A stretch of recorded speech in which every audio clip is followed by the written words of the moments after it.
L'Esprit du Seigneur est sur moi, il m'a envoyé porter la bonne nouvelle aux pauvres.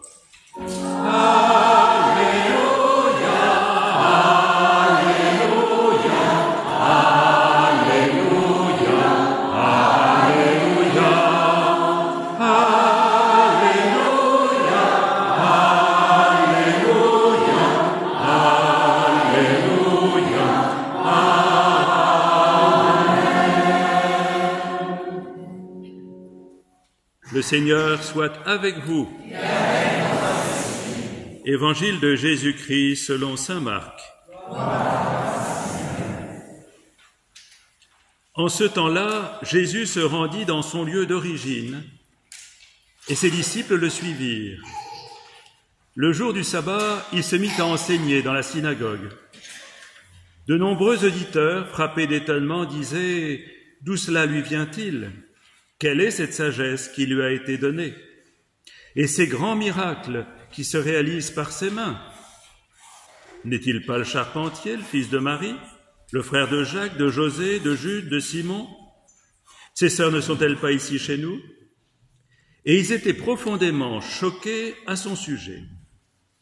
Jésus leur disait « Un prophète n'est méprisé que dans son pays, sa parenté, sa maison. » Et là, il ne pouvait accomplir aucun miracle.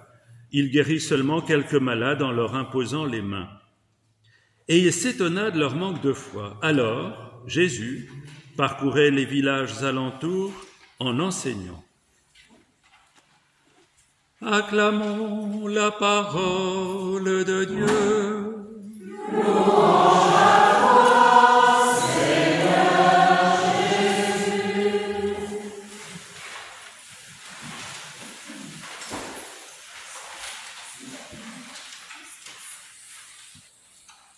Il faut se méfier des apparences.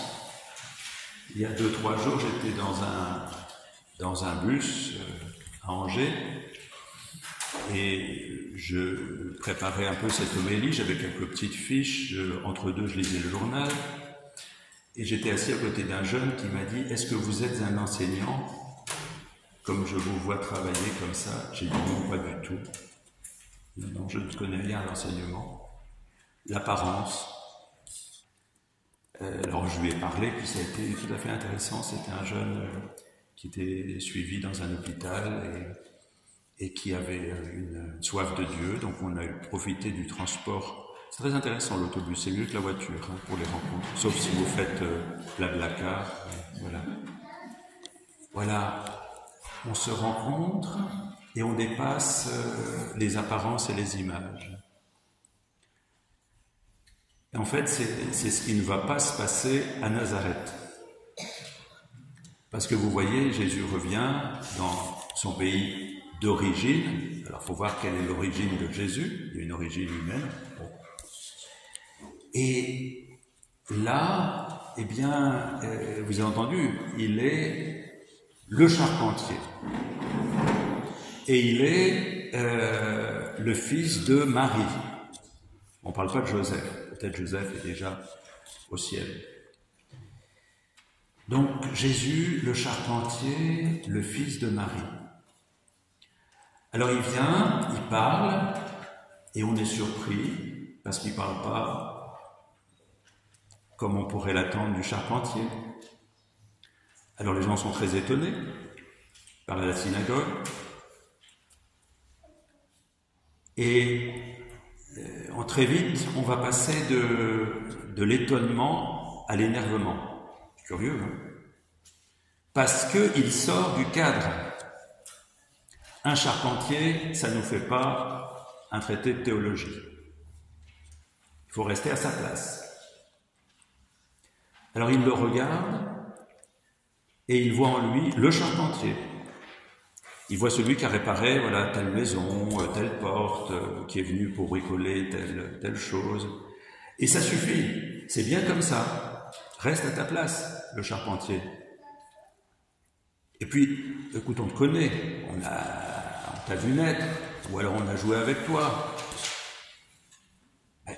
On te connaît, qu'est-ce que tu prétends là ? Puis on a entendu dire que tu faisais des miracles, parce que c'est ça. Est-ce que c'est ta place de faire des miracles?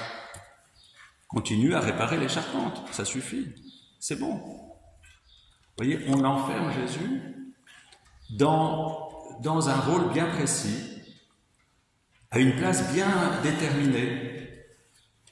Et s'il veut en sortir, ça énerve, ça agace. C'est quand même étonnant la manière dont on peut enfermer les gens dans des images et dans des rôles. Ça a été dit tout à l'heure par Nicole, dans des cases. Voilà, il est là, il n'est pas ailleurs. Et on ne peut pas dépasser cela. Je pensais tout à l'heure en venant, on peut parler des riches. Alors les riches, là, c'est les ennemis du peuple, donc rien à en dire. Excusez-moi, j'ai connu quelqu'un d'extrêmement riche, un milliardaire suisse, qui avait tout donné progressivement et qui avait soutenu des pauvres dans le monde entier. Je l'ai connu personnellement, il s'appelait Pierre Spies-Hill. C'est un homme, un saint, un milliardaire. Et puis les pauvres, écoutez, c'est bon, hein, les pauvres, comme ça. Il y en a assez qui restent à leur place. Excusez-moi, j'ai connu, il y a 50 ans, une personne qui vivait dans une baraque, que j'ai rencontrée très souvent, une personne très âgée, et elle m'a communiqué la foi en Jésus. Elle vivait dans une baraque, une pauvre, qui partageait tout ce qu'elle avait, le peu qu'elle avait. Extraordinaire. Je me souviens, elle était sur un petit divan, elle avait la gangrène, mais elle était d'un accueil extraordinaire. Et toute sa vie, elle avait essayé de donner le peu qu'elle avait. Voilà, on enferme les gens dans une case, dans un rôle. Il ne faut pas en sortir. Chacun sa place. Ils sont comme incapables de dépasser leurs préjugés. Leurs préjugés. Juger avant de connaître. Connaître d'une certaine manière. Alors Jésus, oui, on le connaît. Bon, j'ai lu dans un commentaire ce qu'on pouvait éventuellement dire comme charpentier, comme fils de Marie. C'est un homme discret, serviable, travailleur, un homme plein de sagesse malgré son âge. On pouvait compter sur lui. Mais c'est bon, ça suffit, c'est suffisant. C'est un brave homme, quoi. Super sympa. Discret, très discret. Mais d'une qualité extrême. Mais c'est bon, qu'est-ce qui se met à parler et à prétendre faire des miracles? C'est bon comme ça suffit. Vous voyez, sortir des cadres. Ça va être le problème de Jésus. C'est qu'on va toute la vie de Jésus, toute sa vie, tout son ministère, ces 3 ans, on va essayer de le ramener au silence. Tais-toi donc.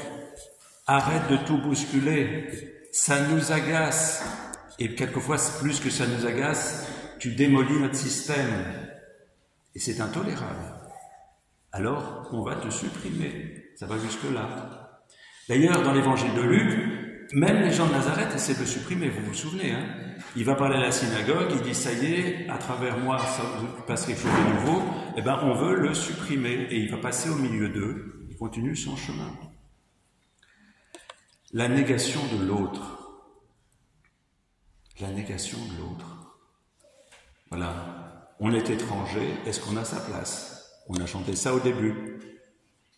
Mais on n'est pas un étranger, on est une personne. Et une personne, c'est le siège de l'amour de Dieu.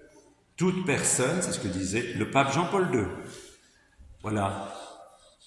L'homme, c'est le siège de Dieu.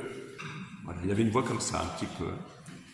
Voilà, le centre de l'être humain, tout être humain, quel qu'il soit, quelle que soit sa religion, quelle que soit sa race, quelle que soit sa culture, est le siège de Dieu, quel que soit son niveau social. Nous avons à considérer que nous sommes au-delà des cases et des enfermements. C'est le problème du Christ. Si le Christ a été crucifié, c'est parce qu'on voulait le remettre à sa place. Et comme on n'y arrivait pas, on l'a supprimé. Et puis peut-être que nous-mêmes, on se met dans des cases, hein, vous savez. Ah ben non, moi je suis timide, ou bien moi, je sais pas faire ci, je sais pas faire là. Oui, mais je sais faire d'autres choses. Chacun, on a un don. Et si on ne peut pas faire ceci, on peut faire cela. Et on peut se réduire et s'étouffer. Et puis le regard des autres peut aussi nous réduire.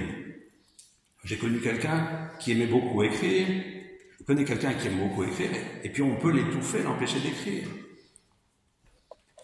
Vous voyez, la question c'est quel est le regard que je porte sur l'autre, que je porte sur Jésus. Je peux aussi, encore maintenant, réduire Jésus. Bon d'accord, c'est un prophète. Bon d'accord, son texte est intéressant.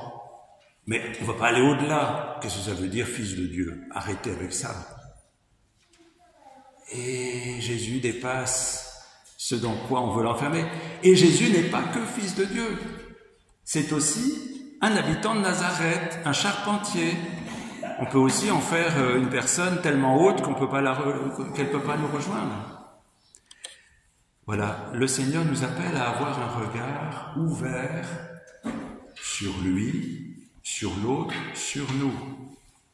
Cessons de tout enfermer. Tout à l'heure, je lisais un texte de Maurice Zindel. Je me permets de vous le lire parce que c'est intéressant. Si nous percevons la lumière de cette petite phrase, dit Maurice Zindel, « Je est un autre ». Je est un autre. Jésus n'est pas que le charpentier. Il est aussi un prophète et pour nous, il est le Fils de Dieu. Nous saurons quel est notre chemin, que ce chemin vient à nous, que nous n'avons qu'à le regarder sans cesse en se perdant dans sa lumière pour que l'homme surgisse en nous comme un ferment de libération. Laisser surgir en nous la lumière et poser sur tout être humain un regard de lumière. Un regard de lumière. Et il continue. Être homme, c'est vraiment être un espace de lumière et d'amour où l'on puisse enfin découvrir le sens de l'aventure humaine. Pourtant, hier j'ai reçu un jeune qui voudrait être baptisé, un jeune adulte, qui me dit « J'aimerais découvrir le sens de ma vie ». C'est pour ça que je demande le baptême, c'est extrêmement intéressant. Je voudrais découvrir le sens de ma vie. Et il continue. Et le sens du sacré, c'est la même chose. Le sens de l'aventure humaine et le sens du sacré, c'est la même chose. Et la présence unique qui est la vie de notre vie, on peut l'apercevoir finalement dans toutes les grandes œuvres de la pensée et de l'art. Merci Michel. Michel, qui nous a offert beaucoup d'œuvres d'art. Voilà. Donc, à travers l'art, on peut percevoir au-delà de ce qui est visible. C'est une montagne et c'est autre chose qu'une montagne. C'est un espace pour vivre. Les artistes nous ouvrent à l'au-delà de ce qui est directement présent. Et dans le présent, nous ouvrent à une dimension supérieure au sens de la vie. Merci Michel. Et je continue. Dans toutes les grandes œuvres de pensée et de l'art, c'est elle qui est pressentie, suggérée, cherchée au cœur de tous les amours. Tout amour nous mène dans l'au-delà du présent qui est présent dans ce présent. Il y a une exposition actuellement sur Angoulême qui s'appelle « Regard de regard », l'exposition de Gérald, qui a fait ce tableau ici. Tout est là. Il faut apprendre à regarder. Voilà. Le père Jean Maillard, l'autre jour, m'a dit, je suis allé voir cette expo et je me suis dit, il faut que j'apprenne à regarder. Bon, pourtant, il n'est pas tout jeune, 88 ans. Et il a envie d'apprendre à regarder. Ça veut dire que tout est permis encore. Apprendre à regarder. Regarder l'autre au-delà de ce que j'en perçois, parce qu'il est le temple de Dieu. Bien, en ce jour d'élection, pensons bien à cela. Est-ce que notre manière de vivre en société permet à chacun et à chacune de trouver une place qui lui permettra de devenir pleinement lui-même, quel qu'il soit? Parce que c'est ça l'objectif de la vie en société, en communauté, c'est que tout le monde trouve sa place, originale, particulière et indispensable. Bien que le Seigneur nous donne de construire un monde d'amour, ça passe concrètement par une autre manière de regarder, une autre manière d'aimer, une autre manière d'être, où la vie peut trouver sa place dans son infinie diversité.